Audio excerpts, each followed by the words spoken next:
to talk today about the effects of positive and negative selection on structural variants in cancer, and with a little bit more of a focus on that negative selection. So, when we think about how cancers form, and you all know this probably better than I do, it's a random process, right? Where you have mutations that occur throughout the genome at random, and many of them are selectively neutral. Many are, we'd expect would be negatively selected. But in the context of those preceding passenger mutations, you may get a series of mutations that are drivers that then lead to clonal outgrowth. And so that's in the context of both neutral and negatively selected mutations. And much of the work that folks have done over the last 20 years in cancer genomics has been to distinguish the driver events. So as Nyasha mentioned, we developed GISTIC back in, I guess we published in 2007, to detect recurrent copy number alterations across cancers, where we're looking, to see which regions have more frequent amplifications or deletions than you would expect by chance. And similarly, for point mutations, single nucleotide variants, and indels, methods like MutSig have been developed to detect loci that are more frequently mutated than you'd expect by chance. And these have been very successful. With GISTIC, we have identified hundreds of, in this study, 140 loci that undergo positive selection for amplifications or deletions, identifying a lot of known and novel oncogenes and tumor suppressor genes. And, when MutSig has been applied to large numbers of cancers across cancer types, it's detected, many, new driver genes, mutated driver genes. And so there's that focus on positive selection has been very successful, but we rarely talk about negative selection. One could ask, well, should we even care about negative selection? Well, obviously, if there's negative selection against a, say, deletion or an inactivating mutation in a cancer, that's kind of interesting because it could be a therapeutic target. But I would argue that there's even more interest to negative selection than that. And in the space of single nucleotide variants, both Peter Campbell's group with for instance, Martin Carena et al. Paper, as well as Shamil Sunayev's group, have done studies looking at negative selection.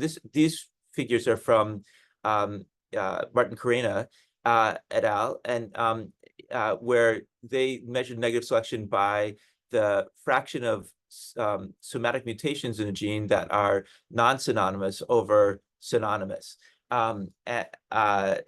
With the idea that if you have more non-synonymous mutations than you'd expect by chance, that would indicate positive selection, and if you have more synonymous mutations than you'd expect by chance, that would indicate negative selection for the non-synonymous events. And both of these groups found that actually positive selection dominated in point mutations, whereas it was really rare to detect negative selection. I have to say, this was really surprising to me. I would have thought that negative selection, there are more ways to break, a cell than to enhance its growth. But in fact, it appears the other way. And part of the issue there may be that point mutations occur and they might affect one of two alleles, and so in cases where they break the gene, the second allele comes in to save them. But one reason for maybe somewhat of a lack of interest in negative selection is that there didn't appear to be much in the single nucleotide variant world, right? But if you think about it, only 1 in a million bases is affected in the average cancer by single nucleotide variants, whereas alterations in chromosome structure, and in particular the copy number alterations that they induce, affect on average a third of the genome in the average cancer sample. So, orders and orders of magnitude more of the genome. And when you look at something like this, you realize that for those of us who spent their lives, spent time working on point mutations in cancer, their lives have been wasted. And so really what's important are the alterations in chromosome structure, I would argue. And no one's really looked at negative selection there. Alterations in chromosome structure are not only they affect large fractions of the genomes of individual cancers, but they're among the most common alterations in cancer. So here is a graph showing, the most frequent genetic alteration in cancers, mutations of P53. The 25th most frequent one is homozygous deletions, focal deletions of P16. And actually the 23 of the in between, 23 events in between are all gains and losses actually of whole chromosome arms, aneuploidy events. At 24 of the 25 most significant, frequent events in cancer are copy number alterations in chromosome structure. And again, negative selection hasn't really been well studied there. So we're sort of been wondering, do copy number alterations undergo negative selection? And, folks might ask, well, should we care? And again, there may be therapeutic reasons that if you find a gene that doesn't want to be deleted in cancers, maybe then inhibiting it would kill cancers. But actually, I would argue that understanding negative selection it is integral to understanding copy number changes at any level, even positive selection. So this is an example of why I say that. So positive and negative selection in copy number space are entangled, right? Each event can cover many genes, and thus it integrates sort of the positive and negative selection of the genes that it alters. So, for example, P16 is the most frequently deleted gene in the cancer genome. It's and it's a famous tumor suppressor gene as a result. Obviously, a very potent, important tumor suppressor. This is a view of homozygous deletions across a variety of cancers that encompass P16, in the dark blue, and the genome goes along the vertical axis here. And many of these homozygous deletions are quite large, extending over actually like maybe a megabase or more. And you see here that they end right before this gene SMU1. Now, it turns out that in another study that I won't talk about, we were looking at potential therapeutic targets that were essential genes that undergone loss in cancer. And one of the hits there was SMU1, which is a pan-essential gene. It is involved in RNA processing, and essentially, if you knock it out, cells die. And so it's obvious why the deletions of P16, that they might extend up to SMU1, but they never encompass it, because if they did encompass SMU1, the cell would die, right? And so if you think about it, the universe of deletions that is available to a cancer cell, to a cell whereby it might delete P16 and survive, is limited by the fact that SMU1 is here. And if SMU1 were closer to P16, you'd actually see fewer deletions of P16 in cancer and fewer cancers. And so, in fact, the reason that we think P16 is such an important tumor suppressor gene is because SMU1 is as far away from it as it is. And that leads to other tumor suppressor genes, right? NF1 is quite a potent tumor suppressor gene. And in fact, some time ago, Catherine Tchaikovsky came up to me with some data that she had that NF1 loss was contributing to sporadic glioblastomas. And she asked me, well, how frequently is it deleted?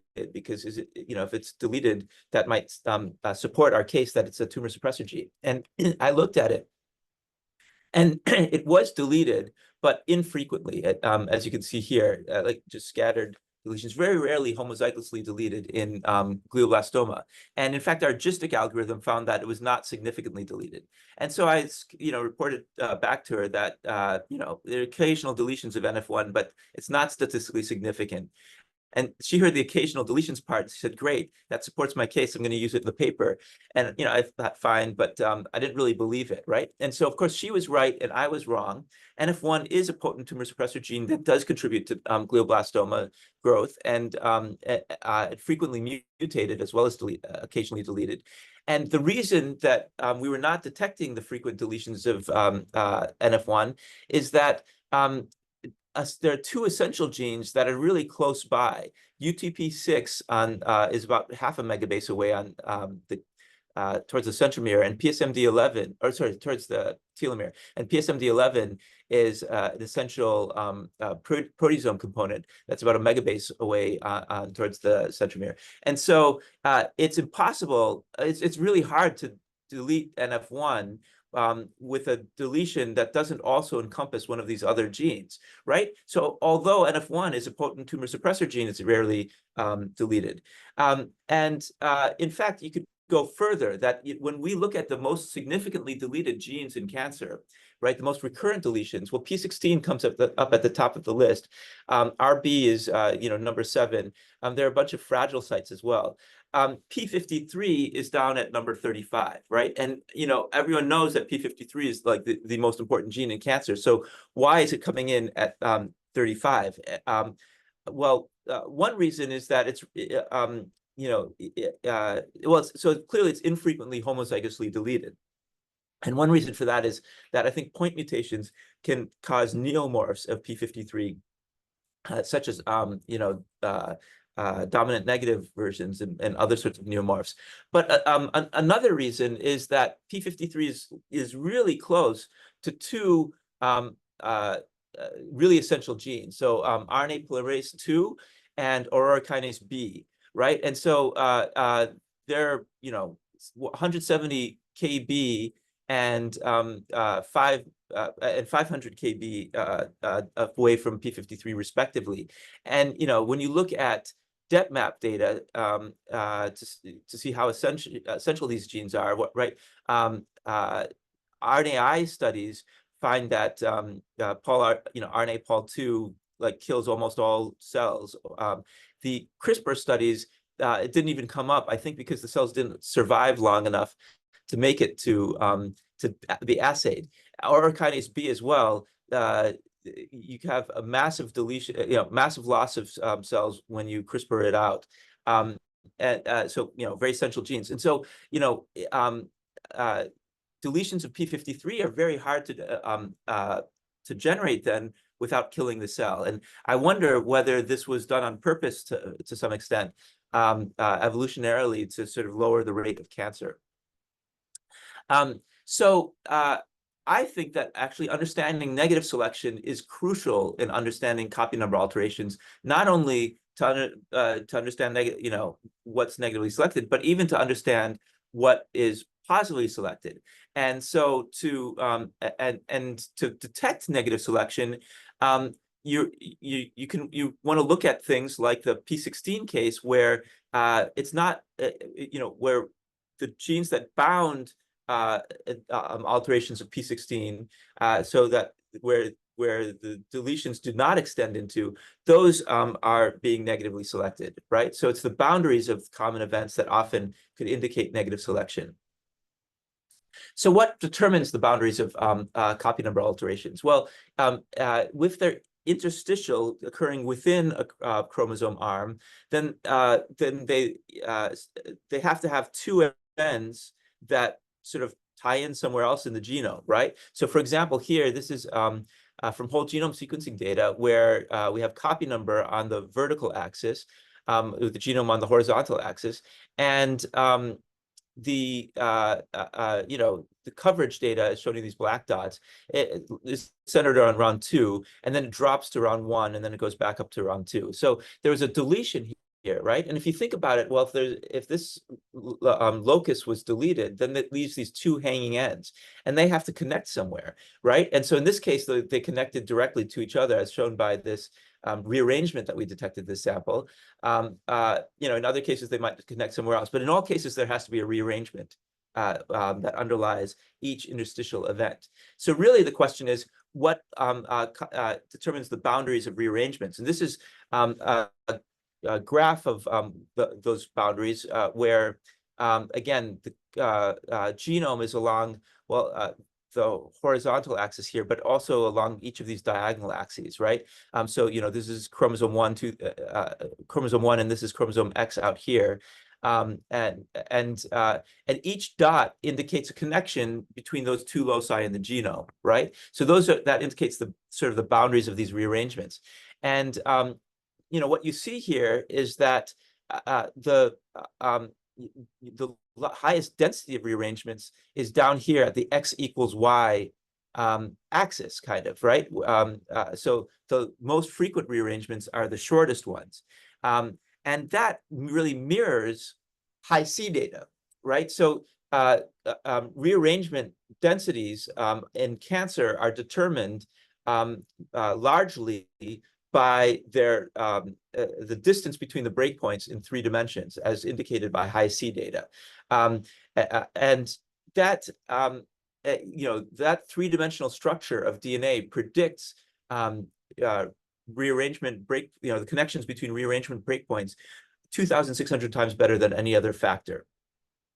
And if you think about it, actually, this makes sense, right? How do you even generate high C data? It's by generating rearrangements. You fix DNA, causing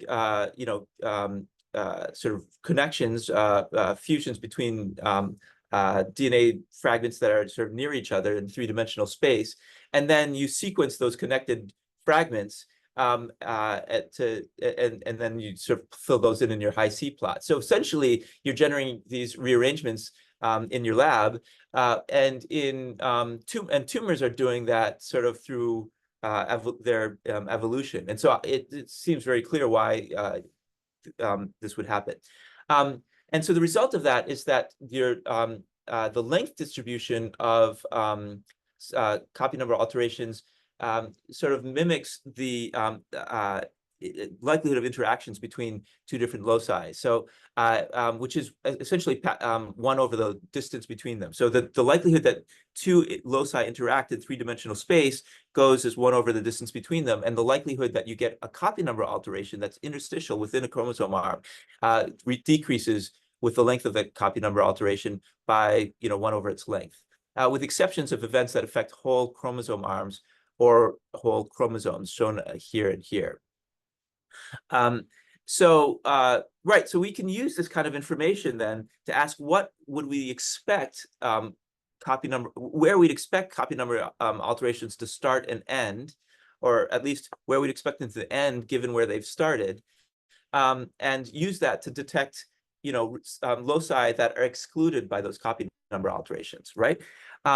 Now, we could do that with a sort of like copy number alterations following this 1 over L distribution, but that's actually kind of hard. So that 1 over L distribution applies for interstitial events. It turns out that if you take events that start at the telomere and extend into the chromosome, they don't need to have 2 loci that get connected to each other, 2 breakpoints that get connected.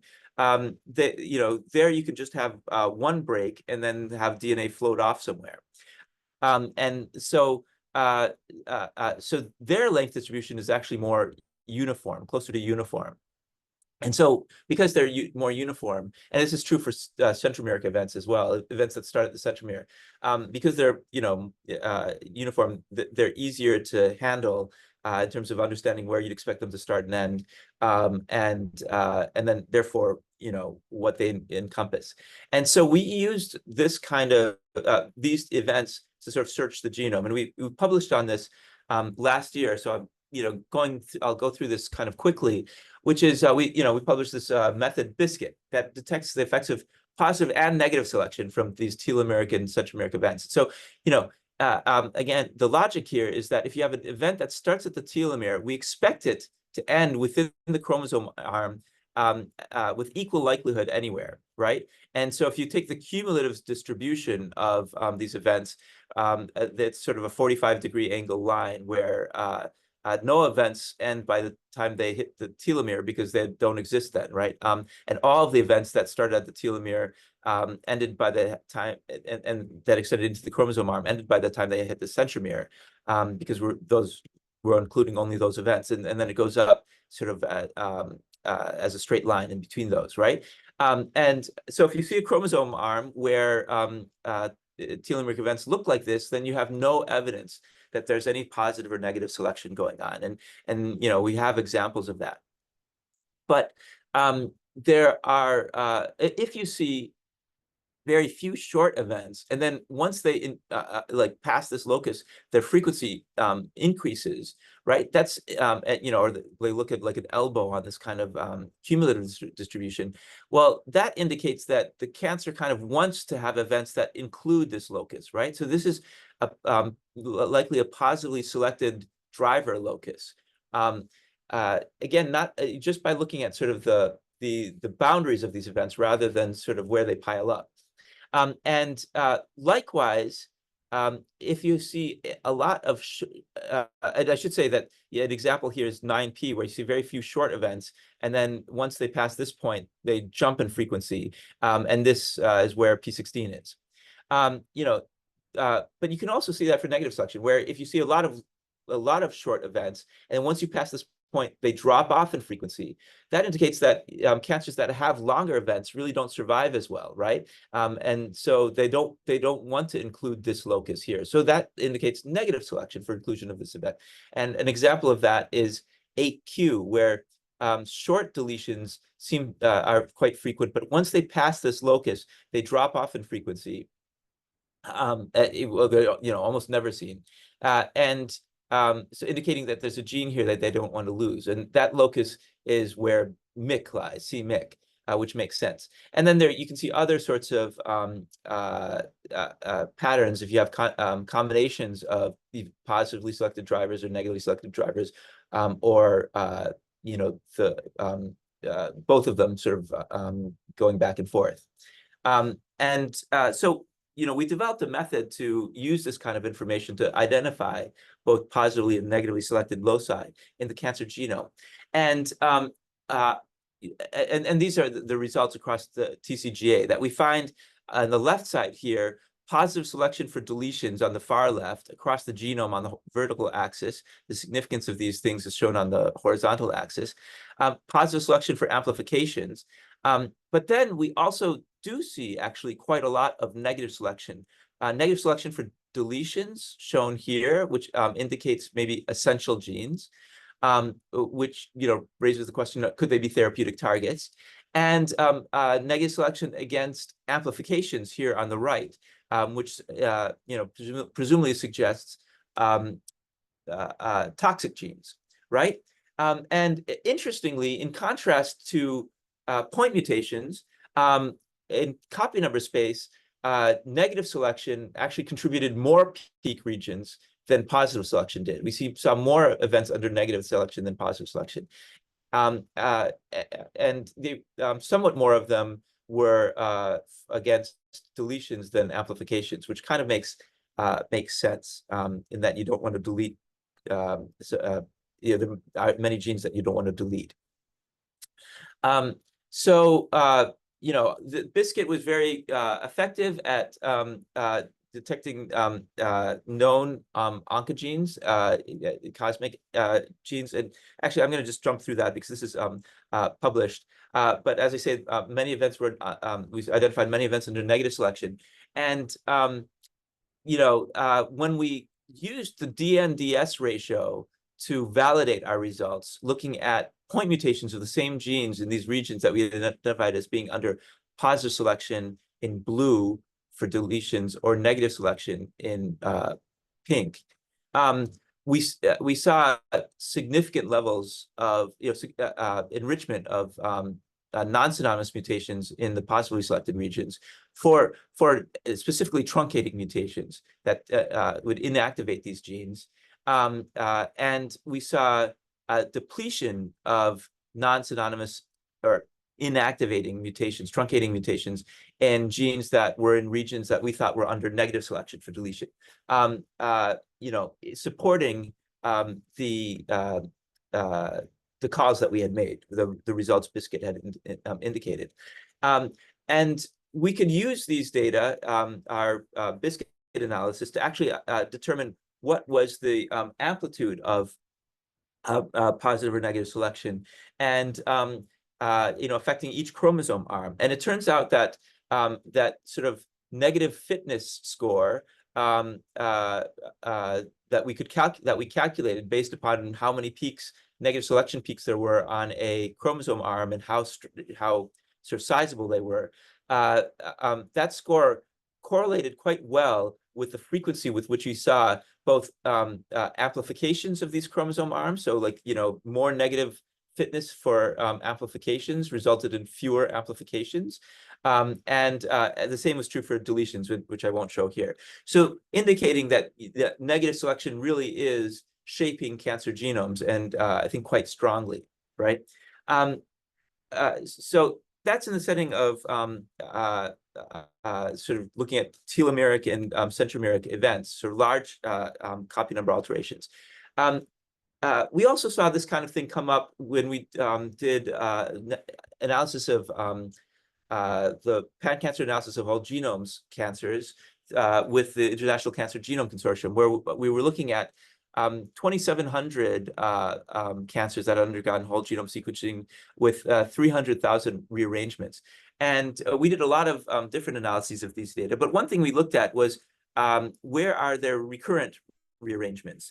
And one of the loci that we detected was this one here on chromosome 19, where we found frequent deletions of this region here that's just either encompassing exon 1 or or in intron 1 of the gene BRD4. Yeah, so which was interesting. So BRD4 is actually well known to us and to the field because it's involved in sort of initiating transcription or enabling transcription by marking enhancer sites, and thus is actually an essential gene in many cancers. So first of all, it's thought to be an oncogene. It's fused to NUT in NUT midline carcinoma, leading to that cancer. And Jay Bradner, who's a friend of mine, actually developed BET bromodomain inhibitors to inactivate BRD4 and found that that was toxic to many cancers. So it's been used as a therapeutic strategy in targeting many cancer types. So, the finding that BRD4 was being frequently affected by rearrangements, might not be surprising because it was already detected as, important cancer by these things. But it was detected as sort of essential to cancer, right? A therapeutic target. And here we're seeing deletions of exon 1 and the intron, which contains a promoter to BRD4, right? So inactivation of this locus. So what the hell is going on there? Well, if you look more closely, these deletions tend to occur in an amplified background. So each of these samples has a rearrangement where the star is. And yellow to red indicates higher and higher levels of amplification, extending across this large region of chromosome 19. And so, each of these, essentially, I think we saw something like 20 events with BRD4 deletions, and all but one of them were in the context of amplification, an underlying amplification, which is, high enrichment. And this locus in general is amplified, we think, because cyclin E1 is nearby. And these deletions tend to occur in breast and ovarian cancers, which have cyclin E, which like to amplify cyclin E. So that raises the question, well, maybe these BRD4 deletions are happening in an amplified setting because overexpressing BRD4 in the amplicon is toxic. So again, to prevent negative selection. And indeed, we see that when you have the deletion of BRD4 in orange here, in either breast cancers or ovarian cancers, you see decreased expression of BRD4 on a copy number per copy of DNA compared to cancers that don't have that focal deletion shown in gray. So with copy number, the expression per copy shown on the vertical axis here, and that's true for both the long form isoform of BRD4 and the short isoform of BRD4, and for both breast and ovarian cancers, with exception of short BRD4 for ovarian. So suggesting that really this alteration is trying to prevent overexpression in the context of amplification. And so we put a little bit of information about that into some of into our PCOG papers, but continue to work on this, and actually are now preparing a manuscript for submission, with the first author, Jeremiah Walla. And this is one of those manuscripts where you sort of write the manuscript and you don't actually tell the first author about it until you're just about to submit, right? And which raises the question, right? Why wouldn't I want to engage with Jeremiah Walla, the first author, while preparing a manuscript on which he's first author? And that's because he's 6'5". So this is Jeremiah next to me, and being 6'5", whenever I am near him, I look short. And so, of course, I'm not going to want to engage with him. So I avoided him. But he really did a lot of the work to drive this story, along with Veronica Rendo, former postdoc in my lab, who's sort of last author of this paper. So, what they found, and in particular Veronica, when she did experiments on this, was that in fact, when you overexpress BRD4, either the long or short isoform, cells don't grow as well as when you don't in the GFP expressing controls, right? Now it's also true, and this is an ovarian cancer cell line. Now it's also true that when you take that same cell line and knock out BRD4, the cells don't grow as well. So, BRD4 has been suggested as a therapeutic target in ovarian cancer. There's a PNAS paper from David Livingston's lab. And, they don't like getting BRD4 knocked out, but they also don't like it being overexpressed. So it's sort of a Goldilocks situation. So if you take cells in which these ovarian cancer cells in which you've overexpressed BRD4, and then you knock out the endogenous copies of BRD4, those cells grow better than the cells that just overexpress BRD4. And similarly, that's true for both the long isoform and the short isoform. So by knocking out endogenous BRD4, you rescue the cells from overexpression of exogenous BRD4. Sort of tying a bow on this idea that BRD4 is a toxic gene, and these cancers are trying to delete copies to prevent it from being overexpressed, right? So, looking at that, we were interested to follow up and think about, are there other what other toxic genes are there in the cancer genome? And we realized that there are at least 2 additional sources of information to detect toxic genes. So one of those is expression patterns, where often you'll have an oncogene like cyclin E1 that's amplified, and so you'll get many copies of, say, the whole chromosome arm on which it lies, and that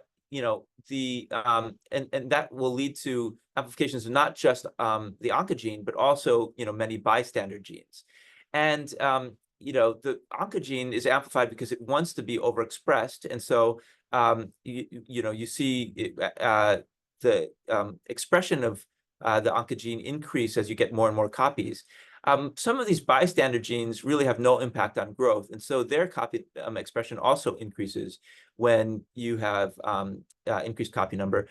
But occasionally you'll have genes that are toxic, and you would expect that their expression would not increase with copy number as much, because the cancer would find ways to stop them from being overexpressed to avoid that toxicity. And so we used this kind of information to detect what we're calling amplification-related gain of sensitivity, or ARGOS genes. And we used that sort of moniker because we're trying to get a Greek name to fit in with all these other Greek name genes. But so that was one source of information. Another source of information is ORF screens. So it turns out that folks will often do overexpression screens where they'll overexpress large fractions of genes in the genome one by one in pooled fashion to see which of those genes confers resistance to treatment of their choice, right?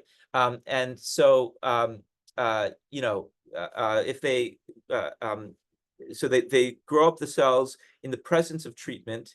So they infect with the library and then grow up the cells in the presence of a treatment and see which ORFs grow out most.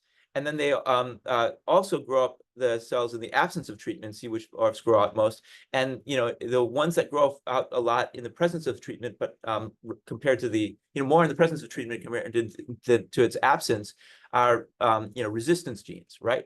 So we had a lot of friends who were doing these kinds of ORF screens, and we were doing them as well.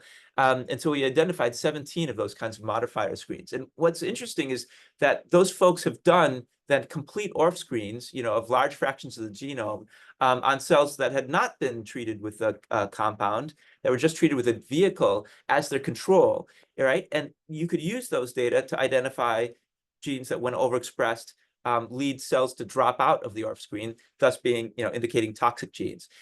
And so, that gave us an opportunity to use these data that they had generated for an entirely different purpose, and become research parasites, right? And I say research parasites because there was an editorial in, I think, 2016 by the editors of the New England Journal saying that folks who reuse data are that published data are research parasites, and that led to a research parasite award that lots of people have been proud to get, and so on. And so we wanted to be part of that community. So I entered into a project to sort of try to identify these genes, along with my former postdoc, Veronica Rendo, who's now at the University of Uppsala, Michael Schubert at Groningen, Munich, Floris Feuer, who's at Groningen, Uri Ben David, another postdoc of mine at Tel Aviv, and Maria Kolomatache at Helmholtz, Munich. And we essentially did an analysis combining both the expression data and the ORF data, where we took both TCGA data and looked for compensation, as well as CCLE data, and looked for compensation expression, and then looked at all the ORF screens and looked for toxicity there. And in the overlap region, we identified what we thought were bona fide toxic genes in the cancer genome. What we found is that, first of all, we across both TCGA and CCLE, you got sort of a pretty good correlation between the level of compensation that you get with increasing copy number, right? So on the left here is are genes whose expression doesn't increase with the increasing copy number. On the right are genes whose expression increases more than you expect by chance with increasing copy number. And same over here, and that's in CCLE, and on the vertical axis, the same is shown for TCGA. And these genes down on the in this lower left-hand quadrant are those who appear to be compensated in both data sets, indicating potentially toxic genes. That includes, genes like CDKN1A, P27, P21, which is a tumor suppressor gene that you might expect to be toxic when amplified. We also found that across all the cells, so all the genes in our ORF screens, so 12,753 genes were assessed.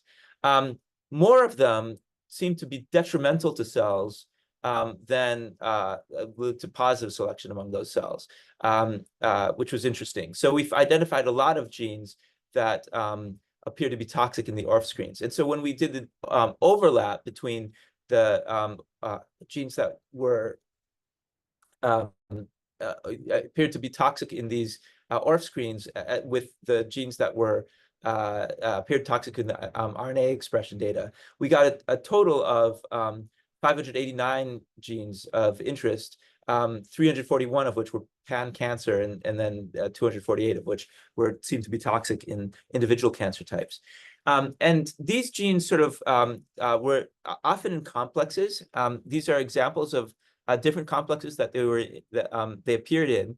On the horizontal axis shows the complexes where you have a lot of genes that were compensated on expression level. The vertical axis is complexes with genes that were, I think this is actually not this is ORF screening data, but on the vertical axis. But in any case, we had identified a bunch of genes, a bunch of complexes that were that had a lot of compensation in both directions, and then the genes that met our criteria, when there was a complex with one of those, it was labeled in red. And so we see that, and so the sort of maybe the most some of the most interesting complexes were these two, where RNA binding complexes. We found that a lot of these complexes involved RNA processing, spliceosome and so on, or DNA damage repair, P21, P53, and so on. And here were a couple of complexes. Well, the one that sort of had the greatest scores in both directions was this paraspecial ribonucleotide protein complex, which contained a few actually Argos genes, and the most significant of one, which was this gene RBM14. And so we thought, well, let's look into this a little bit more as to what this is doing. Now, RBM14 is, well, so the first thing we did was just validate that it's toxic.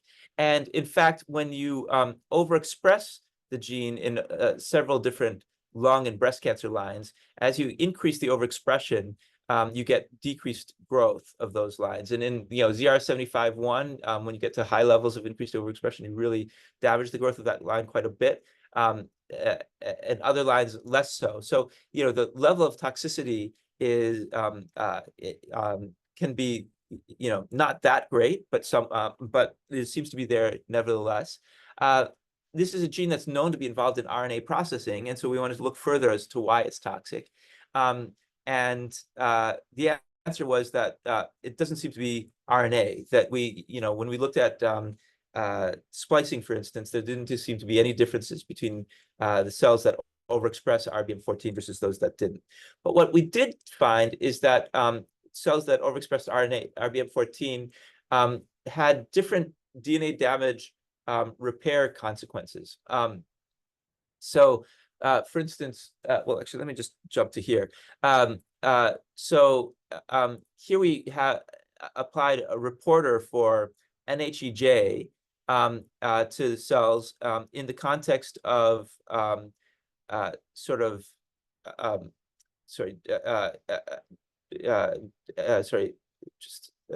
like here, I think radiation on the right and no radiation on the left. And when you add RBM14, you increase the NHEJ reporter in both cases, whereas in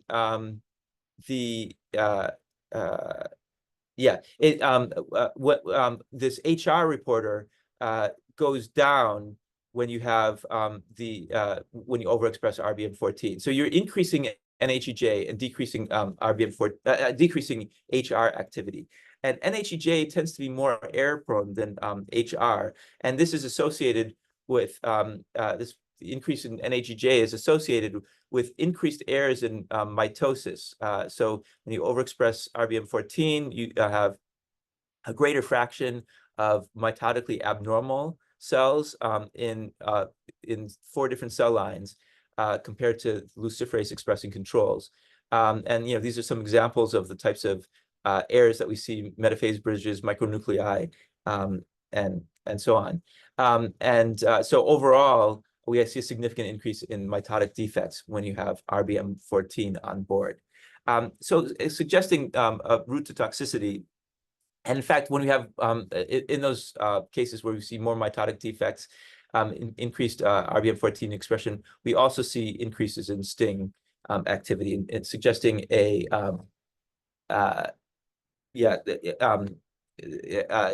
intrinsic immune system being activated, and also probably potentially adding toxicity to RBM14 overexpression. That's that was the story around toxicity.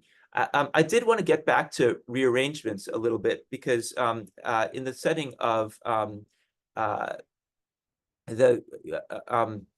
what we discussed before about the boundaries of these rearrangements, and when earlier I talked about finding recurrent rearrangements where we found BRD4 deletions, and that was that's shown, that type of analysis shown here, where we see recurrent breakpoints in a given locus from a bunch of different rearrangements in different cancer samples. But we also want to look at, which breakpoints are brought together for recurrent boundaries being, of say copy number alterations or just fusion events. And so that requires looking at the connections between events, recurrent juxtapositions, such as we saw in this graph, where you see dots where you have different regions of the genome being brought together. And so question is, well, looking at this graph, we can see both what the sort of 3D structure is of cancer genomes, potentially, because it mimics Hi-C data, but also given that 3D structure and where you'd expect these rearrangements to occur, can we detect where which loci are being connected to each other more often than you'd expect by chance? And and so we've developed methods to do that. So I have a few minutes. And so we've been developing methods to do that, which take into account both, the distance between those loci and the 3D structure, as well as the distance, as well as the breakpoint rates of each locus, because some loci get broken more than others and sort of connect everywhere. We can you can develop models to understand this, where, for example, if a rearrangement is found by a break followed by its invasion into another locus, that would be modeled by a particular type of probability distribution. Whereas if you have 2 breaks that occur simultaneously and then are joined, like in NHEJ, that's a different sort of model. And so we develop these models and can detect recurrent rearrangements that are highly tissue specific. And so we've published on this, and I'm going to sort of skip through this because it's reaching sort of towards the end of time. But we published on this, and we find a lot of known recurrent rearrangements that tend to be in individual tissue types. They have tissue specificity because of their effects on expression, and I'm not going to go into that. But I just want to mention that rearrangements are interesting because there are also these high order events where you have a rearrangement here and then another rearrangement here, and that leads to a second order connection. So you could imagine that there are fusion events coming through between A and C. And so we're developing methods that fuse that look at all of these connections, A, B, BC, and AC, which can allow us to detect these high order events, such as delta catenin being joined to SDHA mitochondrial enzyme recurrently across several different cancers, which you would not be able to detect with individual rearrangements. So detecting these boundaries is useful for detecting negative selection, as well as looking at what's getting pulled in contact with each other. And so I just want to finish off that summarize, negative selection is infrequent for point mutations, but frequent for copy number alterations, and is useful, not only for understanding therapeutic targets, but we really need to understand negative selection to understand copy number profiles at all, even the positive selection in them. And that can be understood by understanding the lengths and boundaries of copy number alterations. And those lengths and boundaries also can allow us to understand rearrangements, what they're bringing together, which involves second order or high order analyses that can occur through multiple rearrangements. And that's all I wanted to say. I want to acknowledge the folks in my lab, including many who are currently in my lab and many alumni who contributed to this work, Julianne Shi, Veronica Rundo, Pierre Maiwala, as well as many collaborators. And thank you for listening.